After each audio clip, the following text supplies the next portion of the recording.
1 जनवरी 2016 से 15 जनवरी 2016 तक दिल्ली की सड़कों पर एक दिन छोड़कर एक दिन सम विषम नंबर की प्राइवेट कारें चलेंगी।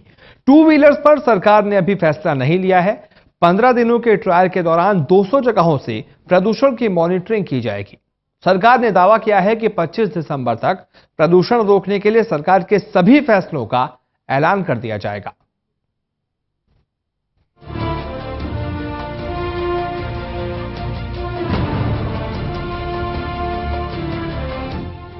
दिल्ली सचिवालय में 1.5 घंटे तक चली मीटिंग में 1 जनवरी से लागू किए जा रहे बड़े फैसले पर एक राय बन गई है।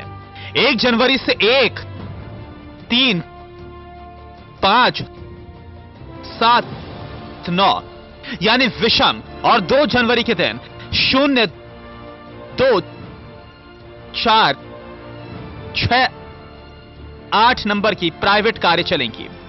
सरकार का यह प्रयोग 15 दिनों तक सुबह 8 बजे से रात 8 बजे तक लागू होगा और रविवार के दिन सभी तरह की गाड़ियां सड़कों पर चल सकेंगी। टू व्हीलर्स और एनसीआर की गाड़ियों के विषय में अभी आखिरी फैसला नहीं लिया गया है। 15 दिनों के प्रयोग के दौरान सरकार दिल्ली की 200 जगहों से प्रदूषण के स्तर की मॉनिटरिंग करेगी और उसी के हिसाब से आगे की रणनीति को तय किया जाएगा। हम लोगों ने यह फैसला किया है कि 1 से 15 तारीख तक पहले चरण में ये इवन ऑड नंबर का जो अभियान है वो पहले चरण में चलेगा। 15 के बाद इसकी पूरे 15 दिन की समीक्षा होगी और उसके अनुरूप फिर आगे की रूपरेखा सरकार तय करेगी। सुबह 8 बजे से शाम को 8 बजे तक ये इवन और ऑड नंबर की गाड़ियों का सिस्टम चलेगा। 8 बजे से पहले और 8 बजे के बाद लोग अपनी गाड़ियां जो प्राइवेट हैं उसको लेकर के आ जा सकते हैं। संडे का दिन होगा, रविवार का दिन जो होगा इस कैंपेन से उसको छूट रहेगी। रविवार के दिन सभी गाड़ियां दिल्ली के अंदर चल सकती हैं। 15 दिनों के इस प्रयोग के दौरान पब्लिक ट्रांसपोर्ट को मजबूत किया जाएगा। 1000 क्लस्टर बसें सड़कों पर उतारी जाएंगी। इसके अलावा सीएनजी से चल रही करीब 9000 प्राइवेट कॉन्ट्रैक्ट बसों को चलाया जाएगा। 10 दिसंबर के दिन होने वाली अगली मीटिंग में डीएमआरसी भी सरकार को अपनी फ्रीक्वेंसी बढ़ाने से संबंधित रिपोर्ट देगी। सरकार के फैसले को लागू कराने के लिए पर्यावरण और सिविल डिफेंस वॉलंटियर्स को लगाया जाएगा। परिवहन मंत्री के मुताबिक ट्रैफिक पुलिस ने इस दौरान पूरा सहयोग देने का वादा किया है। तो तैयारी के लिए आज हम लोगों ने डिस्कशन किया। ट्रैफिक पुलिस के साथ काफी डिटेल डिस्कस हुआ है और उनको जो सारी परिस्थितियां हैं और जो हम लोग प्लान लेकर आए हैं उनको आज हम लोगों ने उनको बताया है और ट्रैफिक पुलिस उसको लेकर के अपनी तैयारी करेगी और फिर आगामी दिनों में उनको अपनी तैयारी करके रिपोर्ट वो लोग मीटिंग में लाएंगे। दूसरा, मेट्रो के साथ डिस्कस हुआ है। मेट्रो जो है अपनी फ्रीक्वेंसी को, अपनी कैपेसिटी को वो लोग भी अपना प्लान उसको डिस्कस कर रहे हैं और उम्मीद है कि जल्दी वो लोग भी इसको सबमिट कर देंगे। सरकार ने राजघाट और बदरपुर थर्मल पावर प्लांट को बंद करने का भी नोटिस जारी कर दिया है। अगले 7 दिनों में ये दोनों प्लांट बंद हो जाएंगे। सरकार ऑटो टैक्सी यूनियन के लोगों के साथ भी मीटिंग करेगी। सरकार का दावा है कि 25 दिसंबर से पहले परिवहन व्यवस्था का पूरा खाका लोगों के सामने रख दिया जाएगा, जिससे कि किसी भी तरह की अफरा तफरी ना मचे। तरुण कालरा, टोटल न्यूज दिल्ली। अब बात दिल्ली के प्रदूषण की। दिल्ली की हवा में सल्फर डाइऑक्साइड और नाइट्रोजन ऑक्साइड जैसी खतरनाक तो गैस तो पहले से ही मौजूद थी, लेकिन अब यह बात भी सामने आई है कि बेंजीन की भी मौजूदगी है। बेंजीन बाकी गैसों से कहीं ज्यादा खतरनाक है, जिससे कैंसर होने का खतरा सबसे ज्यादा रहता है।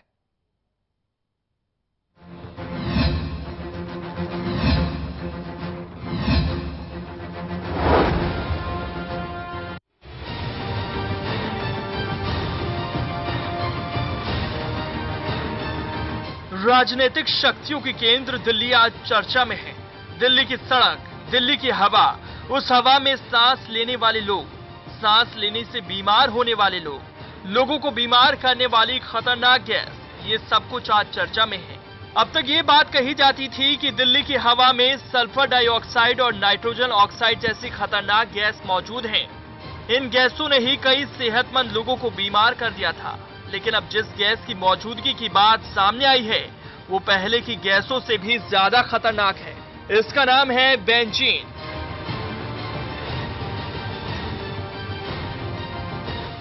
बेंजीन वो गैस है जो इंसानी शरीर को दूसरी गैसों के मुकाबले कई गुना ज्यादा नुकसान पहुंचाती है। ये किस हद तक हानिकारक है, इसका अंदाजा इसी से लगाया जा सकता है कि इस कलरलेस गैस में कार्सिनोजेनिक पाया जाता है। इसकी चपेट में आने का मतलब है कैंसर की बीमारी। केवल कैंसर ही नहीं, बेंजीन का असर इंसान के डीएनए पर भी पड़ता है। हाल के दिनों में जिस तरह से दिल्ली में प्रदूषण खतरनाक स्तर पर पहुंचा है, उसमें कई जगहों पर बेंजीन की मौजूदगी भी काफी ज्यादा पाई गई है। खतरा इसलिए ज्यादा बढ़ा क्योंकि इसे केवल आम इंसान की कोशिशों से नहीं खत्म किया जा सकता। इसके लिए एक सख्त नीति की जरूरत है जो सरकार के स्तर पर ही तैयार हो सकती है।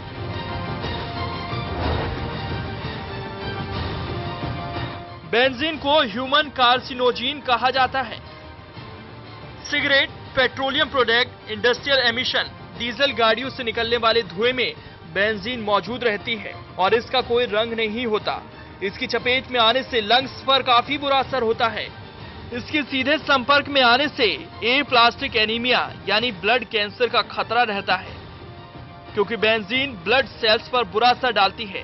सांस के जरिए ये गैस शरीर के अंदर पहुंचती है। तुरंत में तो इसका असर नहीं दिखाई देता, लेकिन जैसे जैसे दिन बीतते हैं ये ब्लड सेल्स को नुकसान पहुंचाने की शुरुआत कर देती है। Delhi desk, total news. Air pollution के अलग अलग कारक तो हवा में घुलकर लोगों को नुकसान पहुंचा ही रहे, लेकिन पेट्रोलियम पदार्थों में घुला बेंजीन नाम का एक पदार्थ ऐसा है जिसे WHO ने बैन कर दिया है। क्या ये पदार्थ क्यों बैन है, क्या दुनिया भर में इसे लेकर CSC के वैज्ञानिक विवेक चट्टोपाध्याय से बातचीत की हमारे संवाददाता ललित नारायण कांडपाल ने। दिल्ली में एयर पोल्यूशन को लेकर इन दिनों लगातार चर्चा हो रही है। दिल्ली सरकार इवन और ऑड नंबर लॉन्च करने जा रही है 1 जनवरी से, लेकिन इस बीच हवा में बेंजीन की मात्रा को लेकर एक चर्चा उठी है कि हवा में जो बेंजीन की मात्रा है वो लगातार अगर बनी रहती है और अगर वो थोड़ा सा भी उसका % मौजूद रहता है तो ये समूचे प्रदूषण में अपनी एक बड़ी भूमिका निभाकर आम आदमी के लिए खतरनाक साबित हो सकता है। क्या है ये बेंजीन और हवा में कहाँ से आता है, कैसे इसकी उत्पत्ति होती है, ये बताने के लिए मेरे साथ मौजूद हैं centre for science and environment के रिसर्च फेलो विवेक जी। उन्हीं से पूछते हैं, विवेक जी थोड़ा सा बेंजीन के बारे में बताइए कि ये कहाँ से आता है ये बेंजीन। देखिए, बेंजीन जो होता है वो फ्यूल में होता है, पेट्रोल में, और उसकी मात्रा रेगुलेट होती है। जैसे सल्फर होता है उसमें रेगुलेशन है तो उसकी मात्रा रेगुलेट होती है। सिमिलरली बेंजीन की भी मात्रा रेगुलेट होती है, क्योंकि बेंजीन एक जाना माना ह्यूमन कार्सिनोजन है। ह्यूमन को कैंसर होता है। जैसे रिसेंटली डीजल स्मोक को भी इसी ग्रुप में रखा गया है, क्लास 1 कार्सिनोजन के ग्रुप में। तो ये बहुत ही घातक तत्व है और इसकी मात्रा नहीं होनी चाहिए, मतलब हवा में होना ही नहीं चाहिए। परंतु चूंकि गाड़ियां इतनी ज़्यादा प्रचुर मात्रा में है तो पेट्रोल जो इस्तेमाल हो रहा है उससे ये आता है। दूसरा, इसका जनरेशन होता है कम्बशन चैम्बर में गाड़ियों के, तो उसमें भी ये जनरेट होता है। परंतु इसके निदान के लिए ऑक्सीजन कैटलिस्ट डीजल व्हीकल्स में होना चाहिए और कैटालिटिक कन्वर्टर पेट्रोल कारों में होना चाहिए। अच्छा, WHO ने इसको बिल्कुल बैन किया हुआ है पूरी दुनिया भर में, क्या इसकी वजह, क्या क्यों बैन हुआ है ये? इसके ऊपर कारण ये है कि सारे रिसर्च स्टडीज जो भी हुई हैं उसमें ये पाया गया है कि ये बहुत बड़ा कारण है कैंसर का। अच्छा। कैंसर होने का, इसीलिए उन्होंने इसको ह्यूमन कार्सिनोजन। तो हिंदुस्तान में भी क्या ये बिल्कुल बैन के लेवल पर है या फिर एक तरह से कुछ इसकी मात्रा मौजूद है? देखिए, सरकार ने स्टैंडर्ड भी इसका बना के रखा है कि साल में इतना होना चाहिए। तो कई लोकेशंस में जैसे ट्रैफिक इंटरसेक्शंस हुए, पेट्रोल पंप वाले एरियाज हैं, वहाँ इसकी मात्रा ज़्यादा होती है, क्योंकि ट्रैफिक का वॉल्यूम बहुत ज़्यादा होता है और पेट्रोल पंप्स में ये होता है कि वेपर्स लगातार निकलते रहते हैं। तो इसका एक उपाय ये होता है कि आप vapour recovery system petrol pumps में लगाएं।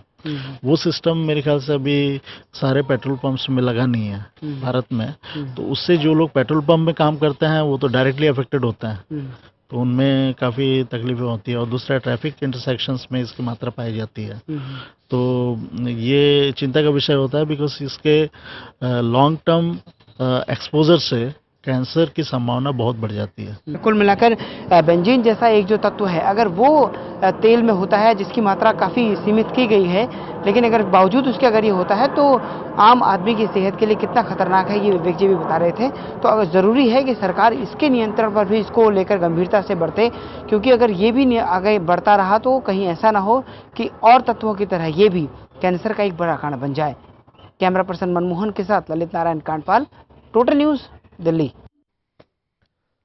प्रदूषण ने दिल्ली को बीमार बना दिया है, लेकिन कुछ इलाके ऐसे हैं जहां प्रदूषण का सबसे ज्यादा असर देखने को मिल रहा है। दिल्ली यूनिवर्सिटी और आईजीआई एयरपोर्ट उन्हीं में से एक है, जहां प्रदूषण का स्तर सोमवार को 400 के स्तर को भी पार कर गया।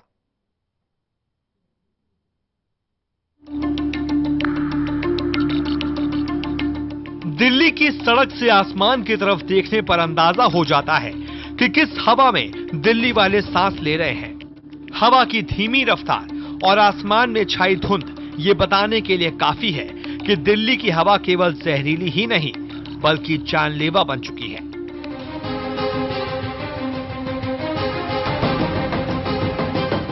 दिल्ली में 3 जगहों में PM 2.5 का स्तर बीते 10 से 15 दिनों में सबसे ज्यादा दर्ज हुआ। दिल्ली यूनिवर्सिटी, आईजीआई एयरपोर्ट और धीरपुर स्टेशन में PM का लेवल नॉर्मल से 7 गुना ज्यादा पाया गया।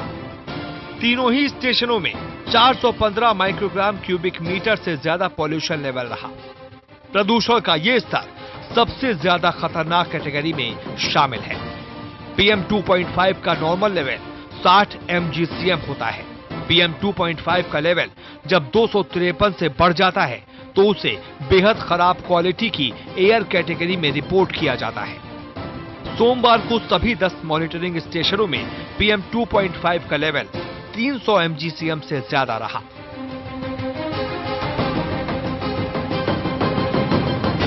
दिल्ली यूनिवर्सिटी में PM 2.5 का लेवल 436 mgcm रहा।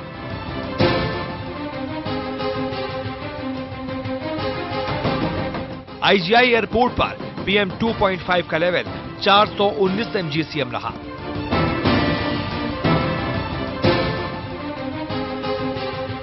वहीं धीरपुर स्टेशन में 439 mgcm,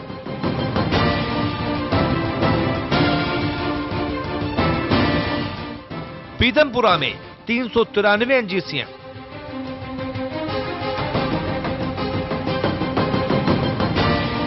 पूसा में 359 mgcm दर्ज किया गया।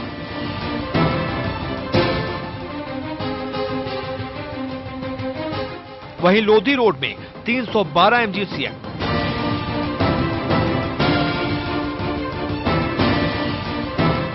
नोएडा में 398 mgcm,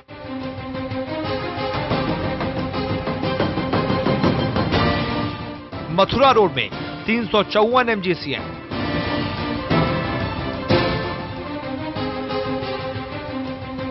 आया नगर में 309 mgcm,